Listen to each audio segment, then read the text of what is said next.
दोस्तों हैकर्स के बारे में आप सभी ने बहुत बार सुना होगा और आप लोग दुनिया के कई मशहूर हैकर्स के बारे में जानते भी होंगे। लेकिन क्या आपने कभी ऐसे हैकर के बारे में सुना है जो सिर्फ कंप्यूटर सिस्टम ही नहीं बल्कि फोन लाइंस और पब्लिक ट्रांसपोर्ट जैसी चीजों को भी हैक कर लेता था। ये हैकर इतना चालाक था कि अपनी पूरी जिंदगी में इसको ना तो कभी बस का किराया देना पड़ा और ना ही फोन का बिल। एक जमाने में ये नोकिया और IBM जैसी बड़ी बड़ी कंपनियों के लिए बहुत बड़ा सरदर्द बना हुआ था। दोस्तों सिर्फ बड़ी बड़ी कंपनियां ही नहीं बल्कि इसने FBI के नाक में भी दम कर दिया था। अब आप सोच रहे होंगे कि आखिर ये हैकर कौन है और ये किस तरह से अपने जुर्म को अंजाम देता था। दोस्तों इस हैकर के बारे में पूरी तरह जानने के लिए हमारे वीडियो को लास्ट तक जरूर देखिएगा। तो चलिए दोस्तों अब इस इंटरेस्टिंग वीडियो को शुरू करते हैं। दोस्तों ये कहानी शुरू होती है 6 अगस्त 1963 को, क्योंकि इसी दिन दुनिया का most wanted hacker Kevin Mitnick का जन्म अमेरिका के लॉस एंजलिस शहर में हुआ था। मिटनिक का दिमाग बचपन से ही बहुत तेज था और उसके सोचने का तरीका आम लोगों से बिल्कुल अलग था। वो सिस्टम में कमियां ढूंढकर उनका फायदा उठाना बहुत अच्छी तरह जानता था और इसकी शुरुआत उसने सिर्फ 12 साल की उम्र में ही कर दी थी।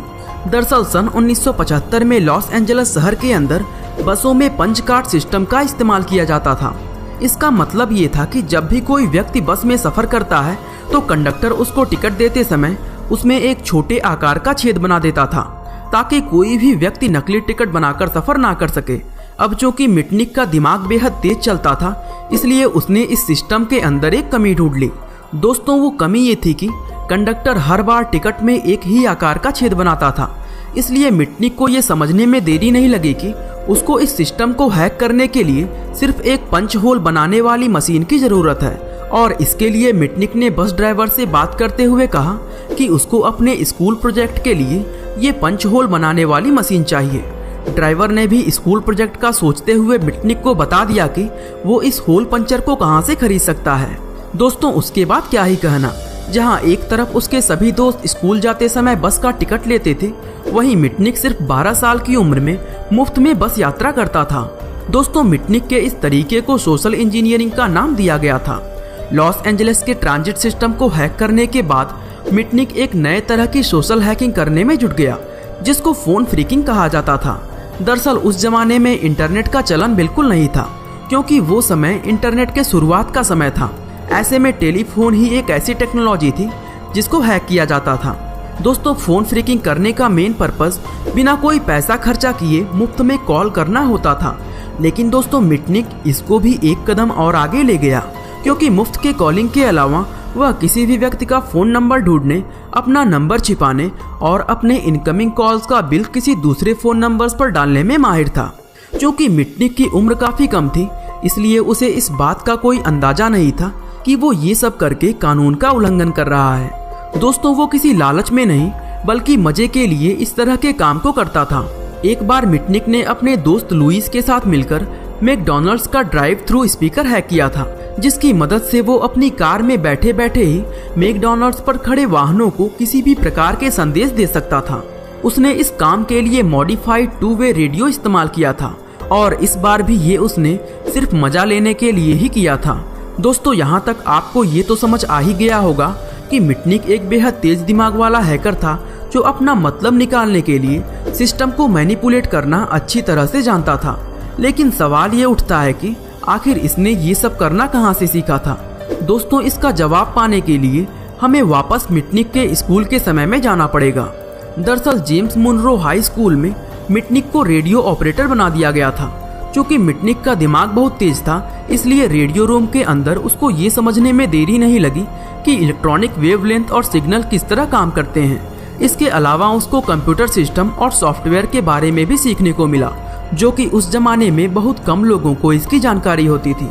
समय के साथ जैसे जैसे टेक्नोलॉजी एडवांस होती गई वैसे वैसे मिटनिक की हैकिंग स्किल भी बढ़ती गई। दोस्तों सन 1979 में जब उसकी उम्र सिर्फ 16 साल थी तो मिटनिक पहली बार किसी कंप्यूटर नेटवर्क में घुसा था। ये computer network digital equipment corporation नाम की एक कंपनी का था।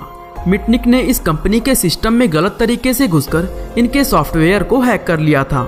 हालांकि उस समय मिटनिक को इसका अंदाजा नहीं था, लेकिन ये उसके द्वारा किया गया एक बहुत बड़ा अपराध था जिसकी सजा उसको भविष्य में मिलने ही वाला था। साल 1981 में मिटनिक ने अपने दोस्त लुइस के साथ मिलकर पैसिफिक बेल नाम की एक फ़ोन कंपनी के main frame Cosmos computer system को हैक किया था। आज इस कंपनी का ऑनरशिप AT&T कंपनी के पास है। दरअसल एक बार अगर मिटनिक मेन फ्रेम में घुस जाता था तो वह फिर किसी भी कॉल को किसी भी नंबर पर डाइवर्ट कर सकता था। इसके अलावा वो किसी भी फ़ोन नंबर को किसी दूसरे पर्टिकुलर फ़ोन नंबर पर कॉल करने से ब्लॉक कर सकता था। दोस्तों, मिटनिक की वजह से ही पैसिफिक बेल कंपनी में बहुत ज़्यादा कंप्लेंट्स आनी शुरू हो गई थी, लेकिन उस समय इन लोगों को सिर्फ टेक्निकल एरर कह के टाल दिया जाता था। एक बार तो मिटनिक पैसिफिक बेल कंपनी की बिल्डिंग में भी घुस गया था। उसका प्लान कॉस्मोस सिस्टम रूम में जाकर लोगों के पासवर्ड चुराना था, लेकिन मिटनिक का दोस्त लुइस उनकी सभी गतिविधियों के बारे में अपने एक दूसरे दोस्त को बताता था, जिसके बारे में मिटनिक को कोई जानकारी नहीं थी। दोस्तों, लुइस के उस दोस्त ने मिटनिक के इस काम की जानकारी पुलिस को दे दी, जिसके बाद मिटनिक को गिरफ्तार कर लिया गया और उसको 3 महीने जेल की सजा सुनाई गई। सभी को लगा कि शायद मिटनिक अब सुधर जाएगा, लेकिन जेल से बाहर आने के बाद हैकिंग के लिए उसका पागलपन और भी ज़्यादा बढ़ गया। जेल से निकलते ही उसका अगला टारगेट नेशनल सिक्योरिटी एजेंसी यानी NSA बन गई थी, क्योंकि मिटनिक उन लोगों की बातें सुनना चाहता था। लेकिन साल 1983 में जो हैक उसने किया वो शायद उसके करियर का सबसे बड़ा हैक था। दरअसल उस समय Mitnick university of south California में पढ़ता था। उसने यूनिवर्सिटी के ही एक पुराने कंप्यूटर की मदद से ARPANET सिस्टम को हैक कर लिया था, जो उस समय सिर्फ आर्मी और बड़े बड़े कॉरपोरेशन द्वारा ही इस्तेमाल किया जाता था।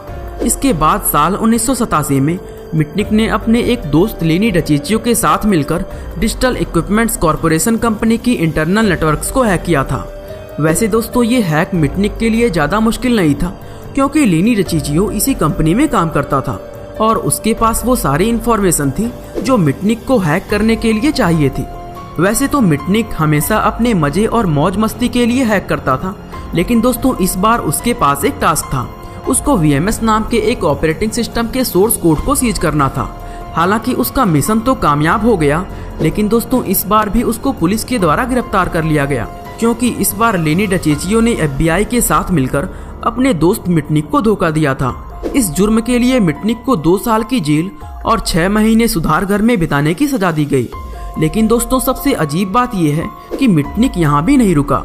जेल से बाहर आने के बाद उसने अपना निशाना IBM, नोकिया और मोटोरोला जैसी बड़ी बड़ी कंपनियों को बनाया, जिसकी वजह से वो उस समय का सबसे बड़ा वांटेड हैकर बन गया था।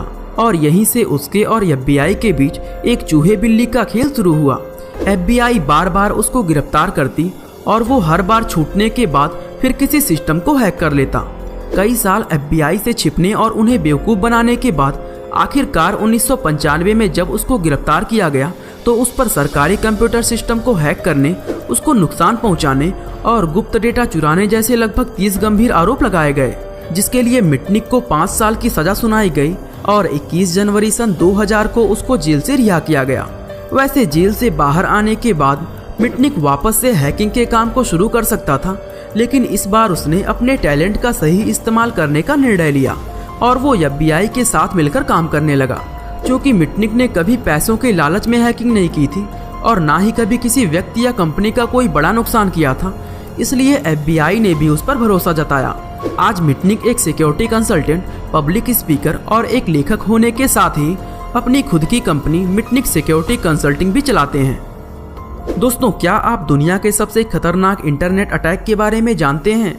एक ऐसा अटैक जिसने दुनिया के मैक्सिमम कंपनी को रोड पे ला दिया था। अगर आप भी वानाक्राई अटैक के बारे में जानना चाहते हैं तो डिस्क्रिप्शन में दिए गए लिंक से इस वीडियो को देख सकते हैं। बाकी आज के लिए बस इतना ही। उम्मीद है आपको हमारी आज की यह वीडियो काफ़ी पसंद आई होगी। और दोस्तों, ऐसे ही इंटरेस्टिंग वीडियोस को लगातार देखने के लिए हमारे चैनल को शेयर और सब्सक्राइब करना बिल्कुल ना भूलें। आपका बहुमूल्य समय देने के लिए बहुत बहुत धन्यवाद।